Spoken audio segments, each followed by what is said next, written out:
что во всем виноваты журналисты. В Чечне тоже. Одних закупил Дудаев, у других мозгов не хватает. Так учит нас руководство.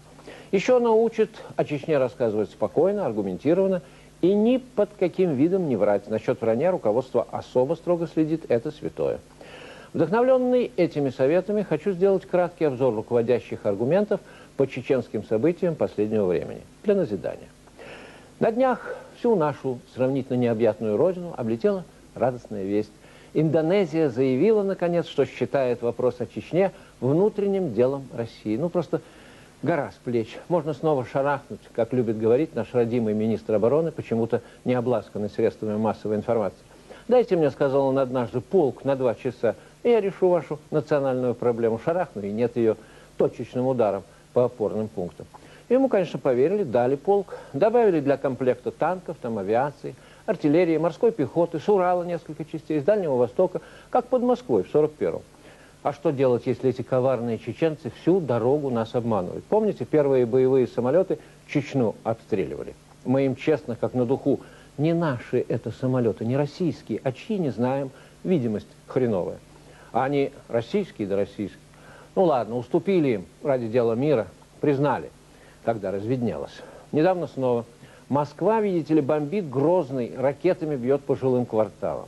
Мы им со свойственным нам блеском интеллекта объясняем: помилуйте, чеченцы, дураку уже понятно, что вы сами себя по ночам взрываете, имитируете. Сознайтесь, на душе полегчает. Не сознаются. Ах, чеченцы, чеченцы, как нехорошо имитировать, стыдобище-то какая. Правда, Ковалев Сергей Адамович, который в Грозном сидит, говорит: да нет, вроде не имитирует, вроде преступления против человечности. Даже вон телеграмму послал. Мы поначалу заверили международное сообщество. Это он для Близиру. Куда денешься, если правозащитник? Обязан осуждать. Но душой он с нами. Честнейший человек Адамыч понимает, какое у нас трогательное единство народов начнется, когда мы чеченцам врежем. Как все Москву полюбят до самозабвения. Но увлекся Адамыч, переборщил. Тогда мы главный аргумент выкладываем. А чего он раньше молчал? Ну, это довод. Раз вчера Адамыч молчал, сегодня можно бить как хотим. Некоторые интересуются, а Гайдар, Явлинский, Элла, опять же, это Памфилова, они-то чего? Ну, тут и ежу ясно, обыкновенная политическая спекуляция, в президенты метят, но честные люди всей планеты, как и в былые времена, с нами. Вон Жириновский никуда не метит, ничем не спекулирует, с нами. Или Баркашов, фашист, фашист, а он всей душой. Вот вам и фашист. Так что с аргументами у нас порядок. Недавно по телевизору крупный генерал выступал, так он прямо сказал: как же Грозный не бомбить, если в Чечне больше 1000 преступников скрываются? Что же еще? Некоторые несознательные, правда, опять вопросы подкидывают. А в Москве сколько преступников? Не больше ли? За миллион случайно не зашкалит ли? Отвечаем открытым текстом. Данных точных нет. По Чечне есть, а по Белокаменной, представьте, нет. И не будет, и не надо. А то не ровен час вдруг НАТО узнает, сколько их, да как шарахнет. А что? Вполне. Индонезия поддержит, европейская скажет, дело внутреннее, только им такое не поднять.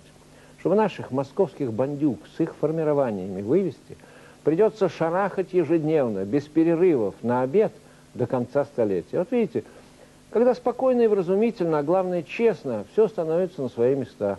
И тональность спокойная, как в передаче «Спокойной ночи, малыши». Баю-бай, глазки на все закрывай, за тебя папа думает, он у нас это что-то. Потому что не может человек просто против войны и крови выступать. Обязательно у него для этого свой личный интерес есть. Либо к власти рвется, либо преступнику Дудаеву продался. Несознательные, правда, опять спрашивают: ну ладно, Дудаев преступник, но мирные чеченцы, русские и прочие жители, чем виноваты? Если Дудаев 3 миллиарда пенсионных денег зажилил, зачем же по самим пенсионерам-то бить? Объясняю. Есть 3 способа решения любой проблемы. Правильный, неправильный и третий тот, каким все решает армия. Мы, понятно, выбрали 3-й способ. Он особенно подходит для тонких и сложных национальных проблем. Потому что известно, нет человека, нет и проблемы. И военно-промышленный комплекс в пределе, как говорится, неплохо поработали ребята. Правда, остаются кровь, грязь, ложь, которые не смываются. Человеческая трагедия остается, национальная ненависть на многие десятилетия. Но стоит ли на это обращать внимание? Не проще ли устроить презентацию, по поводу успешного завершения первого этапа защиты демократии и прав человека и послать всех на нее. И перейти через 20 минут к новым бомбежкам, конечно, проще. Так что спокойной ночи, малыши. А мне за исполнение социального заказа руководства, пожалуйста, приз в студию.